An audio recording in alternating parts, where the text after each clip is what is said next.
Avant-hier, j'ai fait une rencontre qui m'a marqué dans la rue. En allant comme ça discuter un peu avec des gens, je suis tombé sur un jeune d'origine malienne qui est depuis 4 ans en France. Et il a évoqué son départ de son pays. Il me dit, au début, moi, j'avais pas trop l'intention de partir. C'est un ami qui m'a dit qu'il voulait y aller et qui m'a un peu convaincu de le suivre. Et puis il dit, on a commencé à marcher quelques jours. Donc c'est quand même une épopée, hein, pour venir en Europe. Et puis il dit, et là mon ami il s'est dit non, ça va être trop dur. Donc il dit, lui il est reparti. Mais moi je me suis dit non, là j'ai mis un premier pas devant. Maintenant je vais mettre le deuxième et je vais aller jusqu'au bout. Il a plus de famille, il a plus ses parents qui sont décédés. Et puis voilà, il est parti, il a quitté son pays pour arriver ici. Il m'a impressionné à d'autres titres, mais à 2 jours d'aborder le thème que nous avions choisi avec vous, ça m'a marqué, puisque c'était assez radical, assez fort dans sa vie. Et dans chacune de nos vies, il y a des étapes. C'est-à-dire que nous passons d'un paysage que nous connaissons à un déplacement qui nous conduit ailleurs, je dirais matériellement ou intérieurement. Et dans ces moments-là, il y a un départ à vivre. Voilà, il y a un passage à vivre. Et c'est là-dessus que je voudrais méditer un peu avec vous cet après-midi, sur ces moments clés de nos vies. Il n'y en a pas forcément indéfiniment, mais il y en a un certain nombre. Et la question, c'est aussi comment bien les vivre. Comment prendre un départ. Et on va le faire à la lumière aussi de la Bible, parce que la Bible n'arrête pas de raconter des histoires d'hommes et de femmes qui vivent des départs. Il y en a un qui est célèbre, c'est celui d'Abraham, un des grandes figures bibliques, à qui les premiers mots qu'il va entendre de la part de Dieu, c'est « Abraham, quitte ton pays, ta parenté, la maison de ton père, et va ». Après lui, Jacob devra fuir devant son frère, et donc aura un départ à vivre. Et puis Joseph, de la même manière, vendu par ses frères, eh bien sera lui aussi conduit à vivre au fond un départ un peu subi, mais qui est aussi une forme de départ. Voilà, qu'est-ce que c'est qu'un départ dans une vie humaine et comment bien le vivre? Un premier point que nous pouvons méditer, c'est que dans un départ, il y a une dimension d'appel et puis il y a une réponse que nous donnons. Et l'enjeu, c'est qu'il y ait le bon tempo, on pourrait dire, dans cet appel et cette réponse. Peut-être certains parmi vous ont lu, c'est peut-être une vieille référence, mais il y a un livre plutôt pour adolescents, peut-être pour adultes, qui s'appelle « L'appel de la forêt » de Jack London. Ouais, c'est un livre connu. Voilà, c'est un livre qui a eu un succès, qui parle à une part de nous-mêmes qui a, vous voyez, l'idée qu'il y a un appel à aller quelque part. Peut-être que d'une autre manière, il y a la fascination ou la passion de plein de gens pour le Vendée Globe. Dit aussi quelque chose en nous, il y a cette aspiration parfois à partir, vous voyez, à aller quelque part, vous voyez, sentir nous sommes faits pour vivre des départs, des dépassements. Alors on peut vivre le suivi du Vendée Globe en mode très technique, mais au fond, ça rejoint peut-être quelque chose de plus profond en nous, qui est juste ça, l'idée, vous voyez, de partir seul à l'aventure, voilà, qui parle à notre cœur, à notre humanité. Voilà, en grandissant, à mesure que nous grandissons dans notre vie, il y a des moments où nous sentons parfois comme un attrait pour quelque chose de nouveau ou vers quelque chose de nouveau.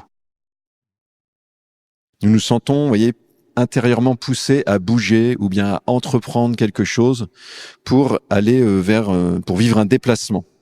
Et donc c'est peut-être la première chose ce soir que nous pouvons faire, c'est de goûter la bonté, on pourrait dire, de cet attrait, de cet élan intérieur qu'il y a parfois que nous pouvons ressentir intérieurement.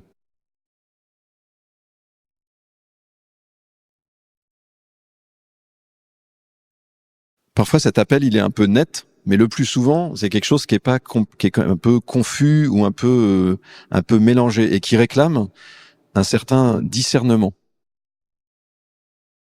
Et parfois, dans l'élan que nous éprouvons intérieurement, nous sentons tout de suite ce que nous avons à faire. Et parfois, il va falloir un peu de temps avant de sentir, vous voyez, où est-ce que ce mouvement intérieur nous conduit. Voilà. Je me souviens comme ça d'un jeune qui était venu me voir, il avait un projet, il voulait, lui, parler de Jésus, il disait, je veux évangéliser, il disait, je veux monter un énorme événement. Voilà, je pense qu'il faut qu'on monte un gros événement comme ça, etc. Puis un an plus tard, il était revenu en me disant, il avait toujours le même désir, mais la manière dont ça se concrétisait dans son esprit était très différente. Voilà. Ouais, il y avait comme quelque chose dans son appel, on pourrait dire, qui avait mûri, qui s'était affiné, qui s'était clarifié. C'est très fréquent, vous voyez, que dans nos vies, il y ait comme un travail sur le désir qui est en nous, cet élan intérieur qui demande un temps de maturation pour nous montrer une direction un peu claire et qui est la bonne. Ça vaut aussi dans une relation amoureuse. Vous voyez, parfois il peut y avoir le premier moment comme de la connexion ou d'une forme de reconnaissance de l'autre. Mais avant de savoir exactement où ça doit conduire, souvent il y a besoin d'un temps de maturation dans le secret du cœur pour savoir de quoi ça parle, cet élan qui a émergé. Et dans ce temps de maturation, à un moment vient le moment de la réponse. C'est-à-dire que la maturation, c'est pas indéfini. C'est le deuxième versant. C'est que il y a cet appel qui est en toi, qui te met en mouvement. Et à un moment, il y a comme une réponse à donner, c'est-à-dire une décision à prendre. La question, c'est à quel moment? Il y a une décision à prendre du départ. Vous savez, dans les départs, justement, je crois que je sais pas si c'est le Vendée Globe ou l'America's Cup. Les départs, ils tournent au début un peu dans la rade et puis donc parfois ils passent près de la ligne et on pourrait se dire ah tiens ils vont peut-être partir là et non c'est pas là et puis c'est au tour d'après où tout à coup le départ est lancé et ça démarre. Et je veux dire c'est qu'il y a plusieurs moments où on se dit ça pourrait être maintenant et c'est pas encore prêt. Vous voyez l'enjeu c'est de partir ni trop tôt. Parfois on se dit je vais y aller maintenant et puis c'est pas le moment encore. Donc il y a un passage dans la vie de Jésus où un de ses disciples lui dit Seigneur, on va venir maintenant avec toi et je suis prêt à mourir avec toi. Et Jésus dit à Pierre, il lui dit, maintenant, tu ne peux pas me suivre. Plus tard, tu me suivras. Et donc ça, c'est intéressant. C'est un passage où Jésus dit à quelqu'un qui sent un appel, il dit, cet appel-là, Jésus dit, c'est trop tôt là pour toi. Tu peux pas encore y répondre tout de suite. À un moment, tu y répondras. Pas trop tôt. Puis il y a un autre passage dans les Écritures, dans la Bible, qui nous dit, pas trop tard non plus. C'est un épisode dans l'Ancien Testament où le peuple d'Israël doit rentrer sur la terre sainte, la terre promise. Mais ils hésitent parce qu'ils ont peur d'avoir à combattre. Donc ils sont impressionnés par là où ils arrivent et ils tergiversent, ils attendent. Et Dieu leur dit c'est maintenant. Et ils attendent et finalement ils se décident. Et là Dieu leur dit non là maintenant c'est trop tard, faut plus y aller.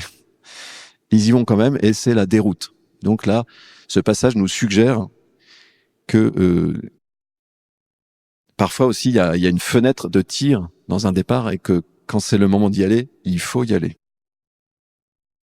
Donc c'est comme une leçon, vous voyez, pour nous dire, parfois on sent qu'il y a des signes qui nous sont donnés on peut y aller maintenant, et dans ces moments-là, il faut savoir lâcher nos sécurités pour pas attendre encore 3 signes supplémentaires pour être sûr que, voilà. Donc ni trop tôt, ni trop tard. Il y a des appels en toi, il y a des mouvements en toi à clarifier, à discerner.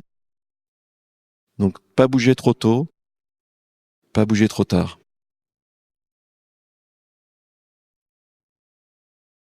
Et dans cette décision, si on regarde, vous voyez, qu'est-ce qu'il y a à faire quand on décide de ce départ, de cette mise en mouvement? Ben, il y a 2 versants dans un départ. Et le premier, c'est que partir, c'est d'abord quitter quelque chose. Et donc, dans tout départ, dans tout nouveau départ, il y a une dimension d'arrachement dont il est bon de prendre conscience. Alors parfois, c'est très clair pour nous, mais parce que c'est ça aussi qui peut être, ça fait une partie difficile de ce départ. Il peut y avoir quelque chose ou quelqu'un à quitter. Il y a une parole dans la Bible qui dit au sujet de l'homme quittera son père et sa mère et il s'attachera à sa femme. C'est une parole assez très profonde qui nous dit, dans une vie humaine, le moment où un homme s'attache à une femme, c'est un départ. C'est peut-être un départ majeur dans une vie humaine. Et ça passe par quitter d'autres relations. Ça veut pas forcément dire les couper définitivement, mais c'est quand même un arrachement à un premier équilibre de vie pour aller vers autre chose. Et ça demande une énergie, ça demande une décision, ça demande quelque chose une détermination, on pourrait dire, intérieure. Et l'obstacle qui peut naître, ça va être la peur de perdre justement ce à quoi je suis attaché, ce que je connais. Donc, quand tu as un départ à prendre, un obstacle ou un frein, ça peut être cette peur de perdre ce qui est connu et aimé.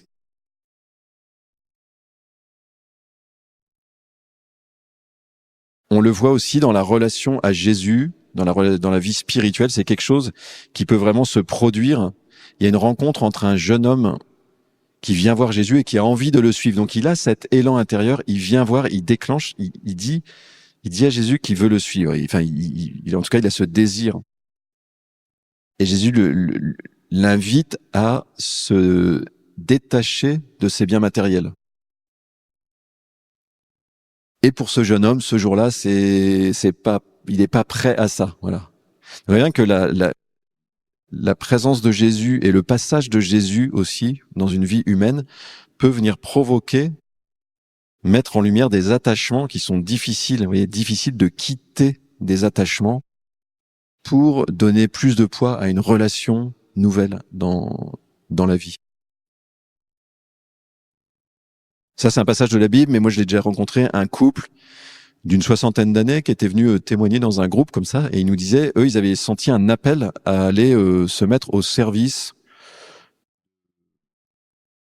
des gens dans un quartier très difficile. C'était un couple CSP+, bourgeois, classe sociale supérieure. Bon, ils avaient dû prendre une décision d'arrachement, un style de vie, un standing, etc. Alors, ça veut pas dire que c'était définitif, mais après, même quand ils ont eu terminé ce service, ils ont dit, ils ont pu jamais retrouver exactement le même style de vie. Voilà. C'est-à-dire qu'à travers cet appel-là auquel ils ont répondu, ils ont quitté quelque chose, un style de vie, une manière d'être dans laquelle ils étaient, et ils ont accepté, voilà, de se laisser arracher à ça.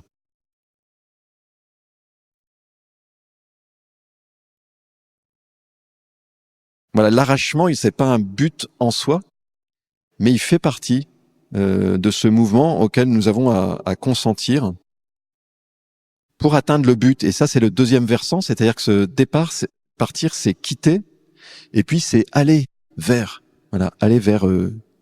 quelque chose. Donc il y a une destination. Dans un départ, je cherche quelque chose, je cherche quelqu'un. En général, je pars pas complètement à l'aveugle. Mais malgré tout, dans ce aller vers, et c'est ça qui est peut-être quelque chose de difficile dans un départ, c'est que je touche pas encore du doigt l'endroit où je veux arriver, ce vers quoi je vais. Et je reviens à l'exemple d'Abraham. Dieu lui dit, quitte ton pays, ta parenté, et va vers le pays, et Dieu lui dit, que je te montrerai.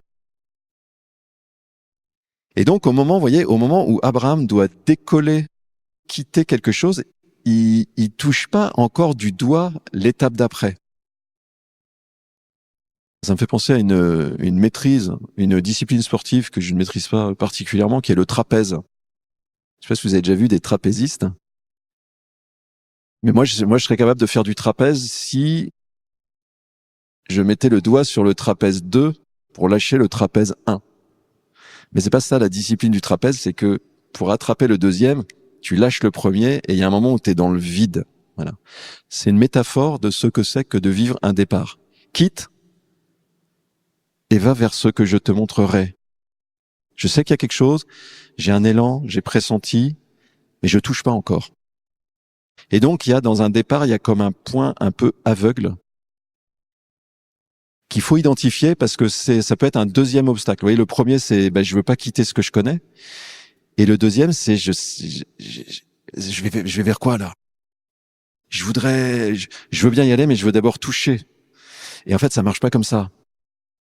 Il y a des moments, vous voyez, le départ, il y a un espèce de point de confiance aussi. S'il y a un point aveugle, ça veut dire qu'il va y avoir un moment de confiance. Donc peut-être, ça peut être quelque chose en nous qui peut faire qu'on va rester sur le trapèze et qu'on va repartir avec le 1. C'est que on arrive et on se dit, ah, non, là, je lâche pas, là.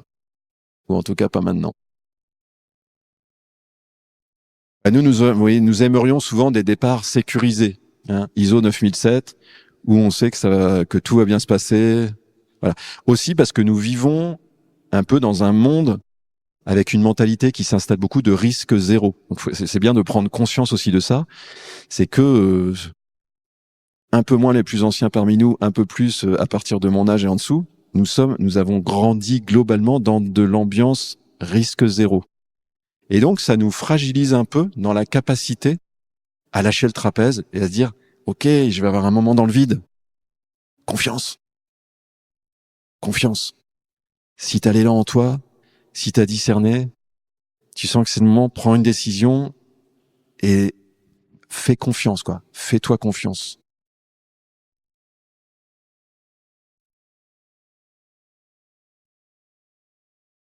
Et vivre ça, ça va permettre, et je terminerai avec ce troisième point, vous voyez, d'entrer aussi dans le, on peut dire, de dynamisme spirituel de la vie. Vivre, c'est se dépasser. Vous voyez, c'est vivre des passages comme ça, mais dans lesquels je me dépasse. Je vais vers plus. Jésus, quand il parle de sa vie, il évoque des passages et il parle de son départ. Jésus, vous voyez, quand il évoque sa mort, il a aussi parlé de son départ. Il doit partir vers Jérusalem et puis il dit ensuite, il parle de son départ vers le Père. Donc Jésus lui-même a vécu et en ayant un horizon des départs, on pourrait dire successifs, et il nous montre, vous voyez, ce que c'est que de vivre.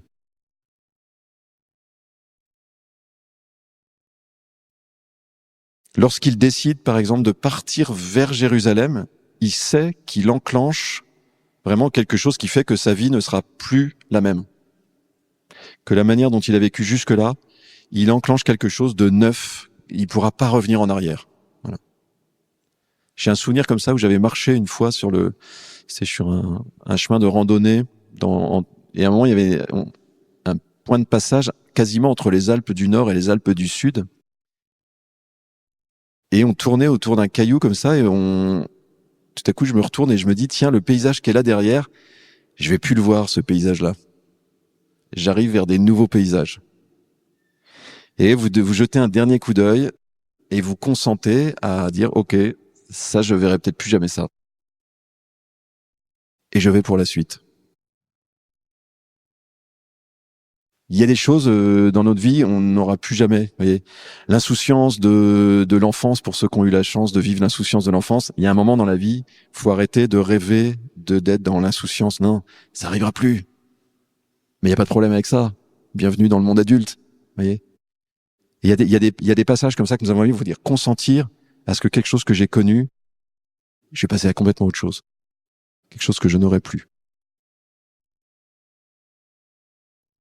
Si vivre, c'est se dépasser, vous voyez, le risque que nous voulons éviter et que je nous encourage tous à éviter, c'est la tentation, vous voyez, de s'installer. Le contraire du dépassement, c'est de s'installer. Dans la vie, à la fois, faut pas vivre dans l'agitation, mais faut pas s'installer dans le sens d'être dans un confort qui fait qu'on va arrêter de laisser peut-être ces élans intérieurs nous mettre en mouvement pour aller là où nous devons aller, là où Dieu, si Dieu nous parle, on va dire, veut nous conduire. Donc il peut y avoir la peur, il peut y avoir aussi une paresse qui peut être un obstacle. C'est-à-dire en fait, je suis bien là avec ce que j'ai comme ça, et puis ça suffit là, c'est déjà pas mal. Nous devons aussi être attentifs à ce point-là. La peur de perdre ce qui est connu, la peur de lâcher le trapèze avant d'avoir l'autre. Et puis, parfois aussi, qui est un sentiment peut-être un peu moins noble, enfin quelque chose d'un peu moins noble, c'est la paresse de dire, j'ai pas envie de fournir l'effort pour un nouveau déplacement ou pour un nouveau départ. Le confort de rester dans le connu.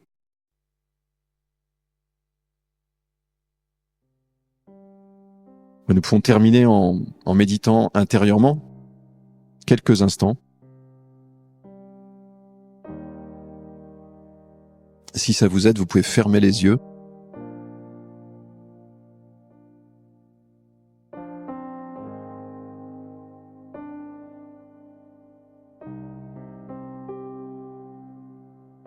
Et positivement, je vous invite peut-être chacun à penser à un départ que vous avez déjà vécu dans votre vie. On pourrait dire un départ réussi.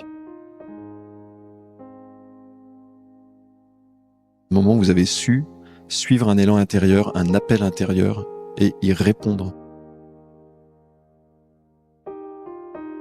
Voilà, et laissez la gratitude monter dans votre cœur, et soyez fiers de vous, de ce que vous avez pu et su faire.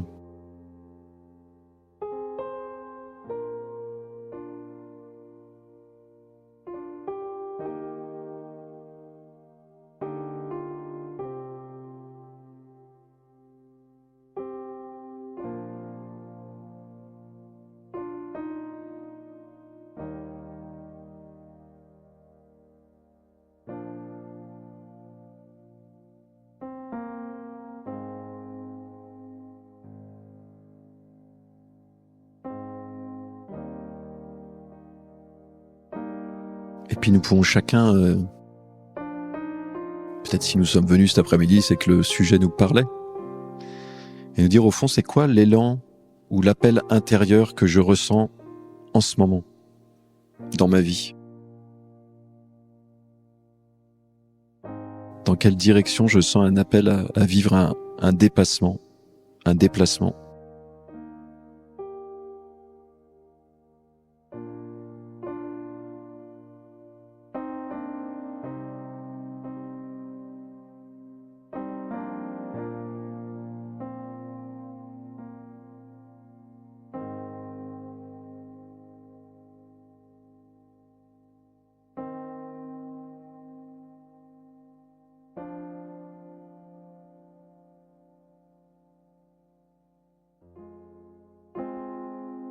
Et face à cet élan ou cet appel intérieur, est-ce qu'il y a un frein? Est-ce qu'il y a quelque chose dont je sens que ça fait obstacle?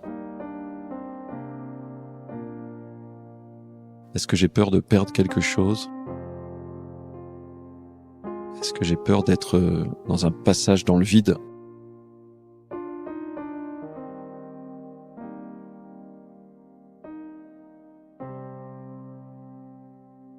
Est-ce qu'il y a de la paresse en moi?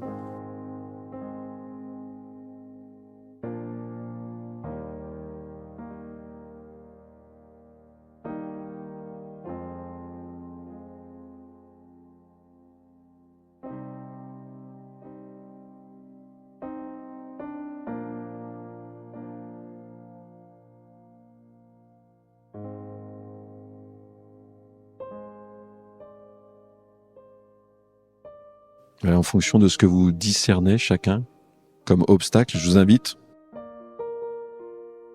vraiment à demander intérieurement un don de force ou un don de discernement pour que l'appel soit plus clair, une lumière, ou bien plus radicalement, plus fondamentalement, de demander la confiance en vous-même et en ceux qui vous habitent.